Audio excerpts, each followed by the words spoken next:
आज हम लोग क्लास 9 के सब्जेक्ट एसएसटी सेक्शन 6 के चैप्टर 3 शुरू करने जा रहे हैं। इस लेक्चर हेडिंग है कॉन्स्टिट्यूशनल डिजाइन। कॉन्स्टिट्यूशनल डिजाइन को समझने के पहले थोड़ा सा हम उसको थोड़ा जान लेते हैं।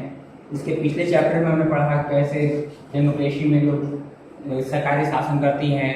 ऐसा नहीं कि अधिकार मिला तो मनमाने ढंग शासन करेंगी।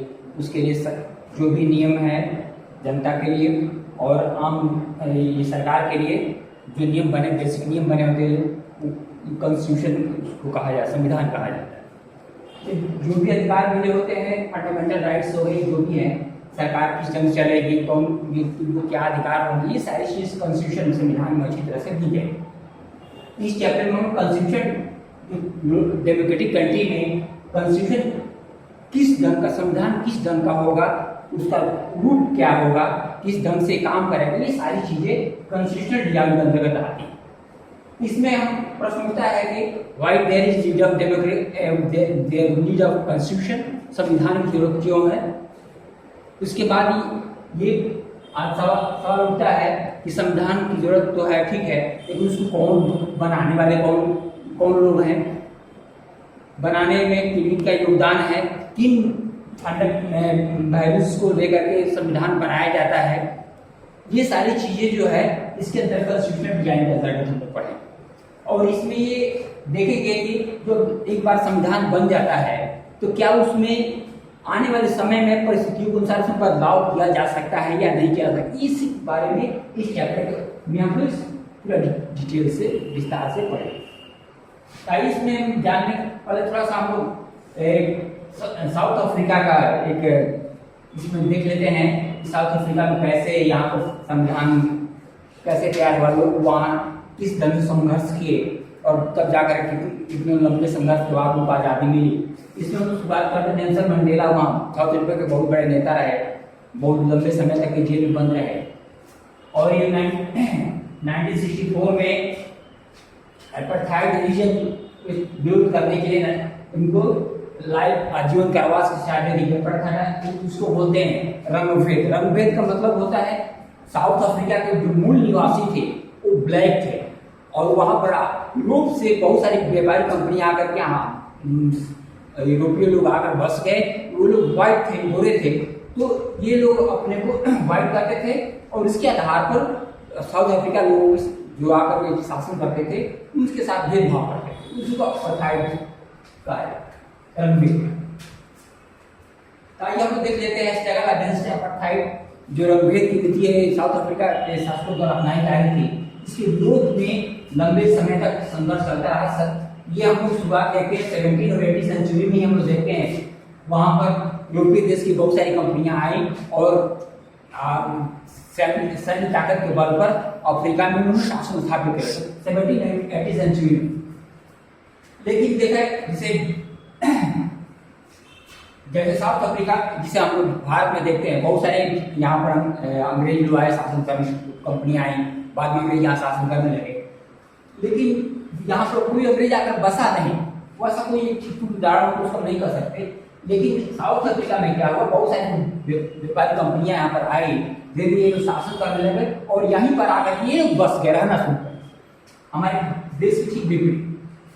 और अधिकतर यहाँ के जो 3/4 जो है 3/4 जनसंख्या जो थी ब्लैक लोग, मूल निवासी को वहाँ काले लोग थे और बहुत सारे भारतीय लोग भी जाकर के अंग्रेज बहुत सारे चले गए थे वहाँ पर खेती बाड़ी करने के लिए।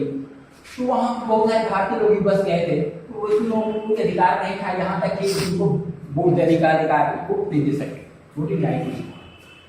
यहाँ तक कि जो भी वर्ग सरकार थी क्या करती थी, ट्रेन हो गई, बस हो गई, taxi, hotels, hospital, cinema hall, school, college, library, ये पब्लिक प्लेस जो भी था व्हाइट के लिए अलग और ब्लैक के लिए अलग सारी व्यवस्था अलग थी। यहाँ तक कि व्हाइट जहाँ पर लोग रहते थे, व्हाइट लोग रहते थे, गोरे लोग जहाँ रहते थे, वहां पर ब्लैक लोगों को वहां जाने की अनुमति नहीं थी। उसके लिए परमिशन लेना पड़ता था। बिना परमिशन कोई पकड़ा जाता है तो शूट आउट के आदेश था, वो गोली मार देने का।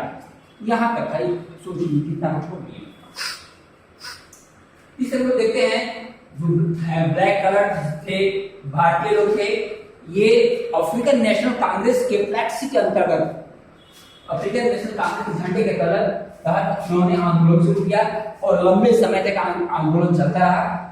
बाद में जब वहां की सरकार जब देखी कि रंगभेद नीति को बहुत लंबे समय तक जारी नहीं रख सकते हैं, उसके लिए तब उसने सोचा कि ब्लैक एंड व्हाइट लोगों को बहुत लंबे समय तक दबाव पर नहीं रखा जा सकता है। इसके अंत में सरकार ने 26 अप्रैल की आधी रात को 1994 में साउथ अफ्रीका का एक नए झंडा फहराया गया और एक नए दुनिया में एक नए डेमोक्रेसी का उदय होता है। एक नई साउथ अफ्रीका में एक नया लोकतंत्र की स्थापना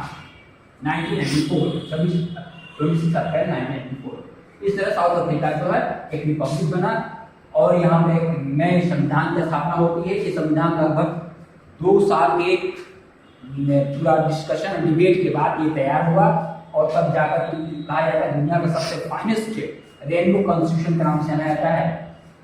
ये सबसे ब्लैक एंड व्हाइट लोग सारी विरोध और विविधताओं के बावजूद सब लोग को उचित स्थान दिया गया। इसमें ये तो उचित स्थान देने का ये कारण था। सबसे बड़ी चीज ये थी, ये संभव तब हो पाया जब साउथ अफ्रीका के जो लोग भी थे उनकी अच्छी समझ थी और अच्छी समझ विकसित हुई कि साथ मिलकर व्हाइट और ब्लैक जो लोग भी हैं इस देश के लिए, साउथ अफ्रीका के लिए मिलजुल कर काम करेंगे।